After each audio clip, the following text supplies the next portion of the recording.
Pace bene, masih di mea culpa.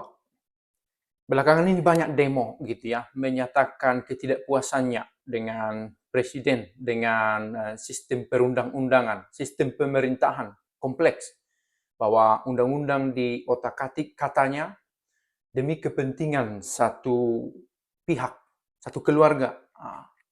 Saya tidak mau membahas soal aspek politisnya, meski kita berangkat dari situasi politik itu, gitu ya. Selekas orang-orang tidak percaya kepada pemimpin, sejak itu kekacauan mungkin terjadi dan kekacauan kecil membawa orang pada kekacauan yang lebih besar. Inilah chaos, kaotik situasinya, begitu ya. Ada demo di provinsi sana, ada demo di provinsi sini. Si pendemo didemo oleh orang lain.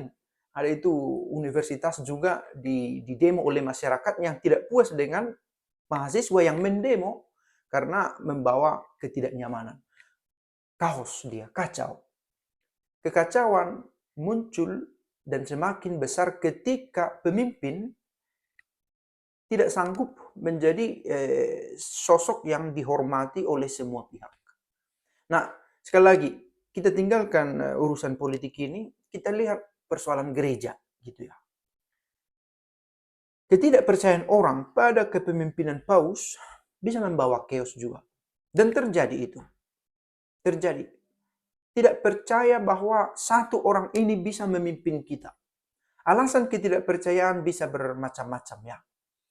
Bisa saja dari pihaknya, paus pada masa tertentu tidak menunjukkan wibawanya sebagai paus, atau orang-orang yang sudah mulai vokal dengan berani dan dengan sebebas-bebasnya dari pihaknya mempropaganda orang supaya tidak taat kepada paus, kepada pemimpin gitu.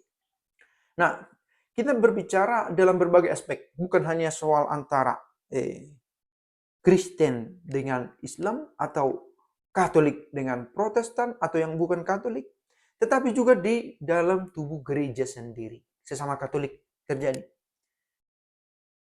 Kalau kita lihat ini dalam skop yang lebih mikro, lebih kecil, di gereja, di paroki, di keuskupan, misalnya, ketika pemimpin yang seharusnya menjadi gembala untuk semua orang tidak dipercaya oleh seluruh anggota di dalamnya, entah karena dia sendiri sudah kehilangan kredibilitas karena ketidakcakapan personalnya, atau karena budaya setempat berubah, besar kemungkinan ada chaos ketika tidak ada ketaatan gitu ya antara anggota atau himpunan terhadap pemimpinnya. Kalau kita pelajari situasi ini, saya pikir bisa kita lihat bahwa ketaatan itu aspek yang begitu penting.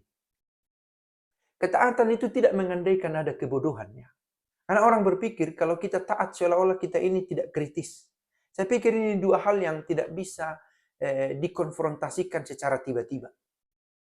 Orang taat bukan berarti dia ini orang kurang kritis, orang yang manut-manut saja. Orang taat itu bukan berarti dia tidak punya pendirian, gitu ya. Tetapi orang taat tahu bahwa dibutuhkan satu sosok untuk dipercaya sebagai penyatu dari satu himpunan ini supaya tidak kaos, supaya tidak kacau balau. Tidak cukup hanya dari wibawa si pemimpin. Apa buktinya? Yesus sendiri. Wibawa Yesus tidak diragukan. Tetapi sekalipun ia berada dalam himpunannya, toh himpunannya juga membuat perlawanan, gitu ya. Entah di komunitasnya para muridnya sendiri, ada yang mengkhianati dia. Judas Iskariot, ada yang menasihati dia, menarik dia ke belakang dan berkata, apa yang kamu katakan itu? Dia tidak menemukan, tidak merasakan atau tidak mengalami sendiri wibawa yang dibawa oleh Yesus itu.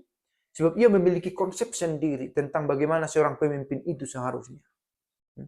Dan keberanian, ketidaktaatan macam itu Keberanian bukan dalam arti positif, tetapi ketidaktaatan semacam itu bisa membawa kekacauan. Maka aspek yang bisa kita lihat adalah pentingnya ketaatan dalam berkomunitas, pentingnya kredibilitas atau wibawa dari si pemimpin, tetapi bila pun si pemimpin memiliki kredibilitas yang memadai, ternyata itu tidak cukup juga. Dan kita tadi sudah melihat posisi Yesus sendiri di antara para murid dan di antara orang Yahudi.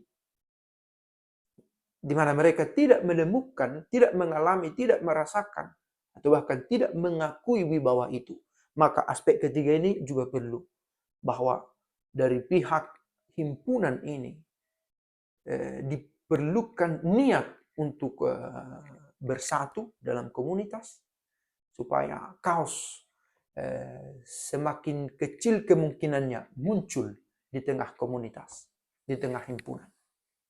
Saya pikir idenya terang bahwa situasi negara Indonesia saat ini itu bisa menjadi gambaran juga tentang bagaimana situasi menggereja itu. Begitu ya. Dan waktu demi waktu saya pikir perbaikan diperlukan, oke.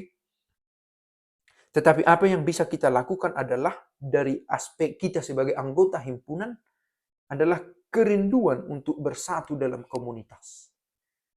Bukan semakin memperkeruh soal, mempertanyakan macam-macam hal yang bisa menginisiasi, mengawali munculnya keraguan-keraguan lain, menciptakan rasa tidak hormat kepada pemimpinnya, sehingga justru itu semakin memperkeruh soal.